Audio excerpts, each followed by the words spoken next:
Namaste. Today I am going to talk about in the 108 spiritual technique, the most important thing, who will teach you. Now many people think if they find the guru and the guru will teach them everything, which is partially true.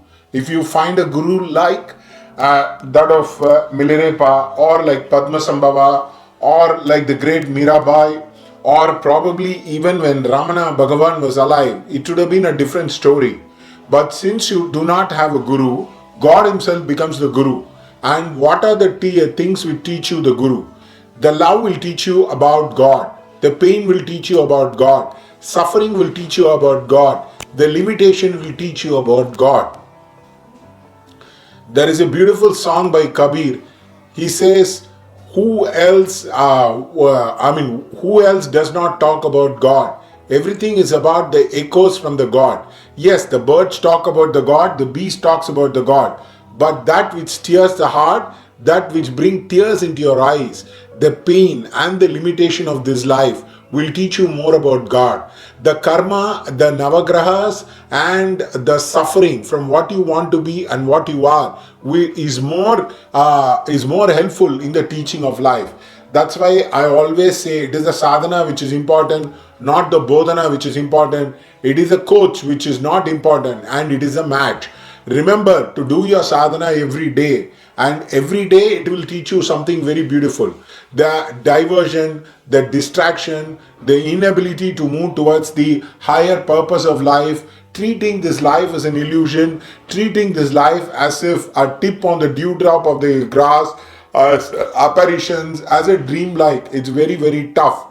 So for that you need to ground yourself with the scriptures or the words of the enlightened guru, where you keep on reading again and again, where you come to the point where your heart gets broken and you are flooded with love for the sake of humanity, because you realize everybody is deluded and everybody is already enlightened, and they are not realized that they are enlightened. They are already have the Buddha nature in them.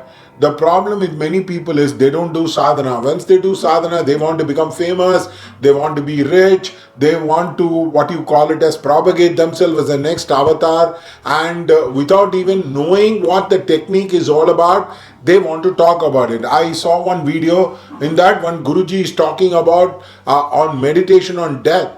If you really do the meditation on the death, the black vortex will open up. Once the black vortex will open up, there will be sickness, there will be disease. You will be forced to leave your hometown. You will not like to interact with people. You will just leave everything in one shot and go. That is what happened to Ramana Bhagavan. He meditated on the death. He came to the point of stillness where there is something in him which never dies, something in him which is never being dead. After that experience, he was gone. Gate gate paragate samyukta paragate bodhi swaha. That becomes a heart sutra where you just get merged into the divine light. So the point is simply telling I am teaching about death, I am teaching about this, is all about ignorance. Because if there is no teacher and if there is no student, the same way the Guruji talks about it, then why is there a need to teach?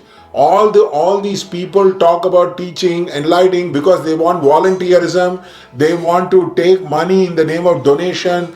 Milarepa says very beautifully, building and construction. Why do you build so much big towers?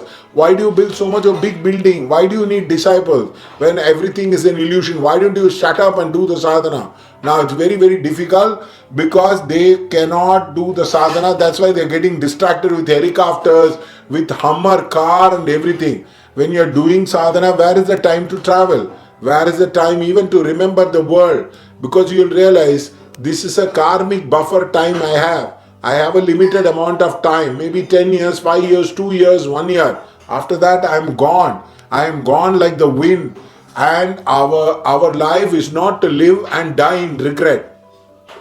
When death comes sweeping, can you think about God? It's like a tsunami.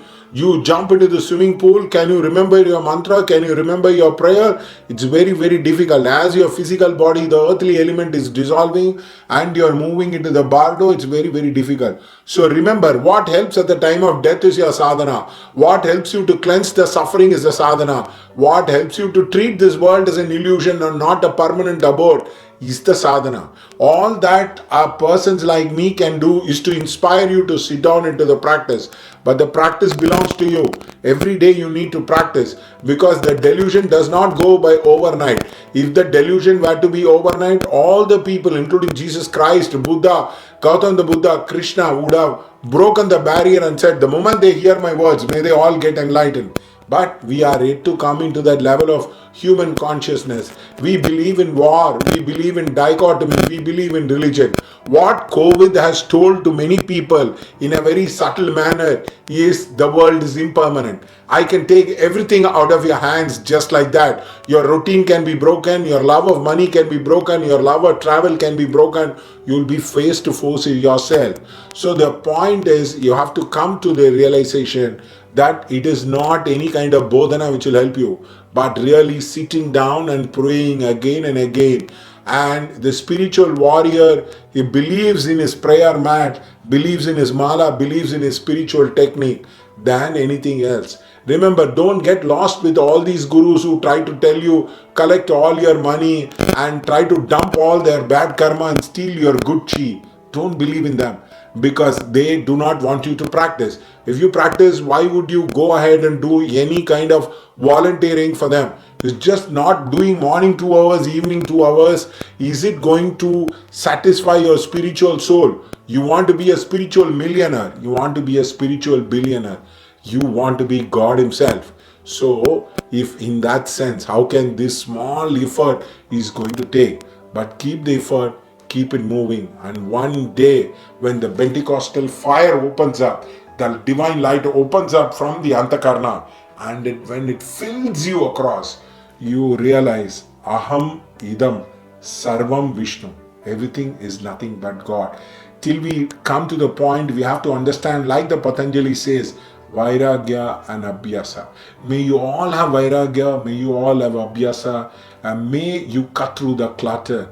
May you look at this life as a wave in the ocean, as a breeze in the light, as a setting sunlight. And I'm not talking about pessimistic philosophy, because nothing fulfills you.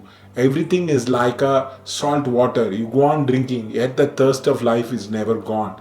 The thirst of life will always be gone with this, the name of God. That's why they say Ram Naam Satya Hai, Sabko Mitya Hai. Take care. May all beings who have seen this video and all the beings who have seen me and heard me in any manner and interacted in any manner, may they all get enlightened. May they be free of the wheel of life and death and in this birth itself. Thank you so much.